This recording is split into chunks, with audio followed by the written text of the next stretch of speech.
Ano ang unang unibersidad sa Pilipinas?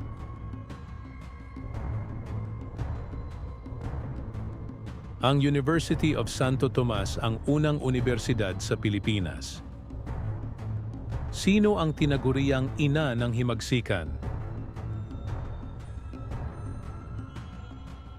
Si Melchora Aquino ang tinaguriang ina ng himagsikan. Anong petsa ipinatupad ang Batas Rizal? Hunyo 19, 1956, ipinatupad ang Batas Rizal. Anong lungsod ang kinilala bilang kapital ng Pilipinas bago ang Maynila? Ang Cebu ang lungsod ang kinilala bilang kapital ng Pilipinas bago ang Maynila. Sino ang leader ng Sanduguan o Blood Compact? Si Datu Sikatuna ang leader ng Sanduguan o Blood Compact.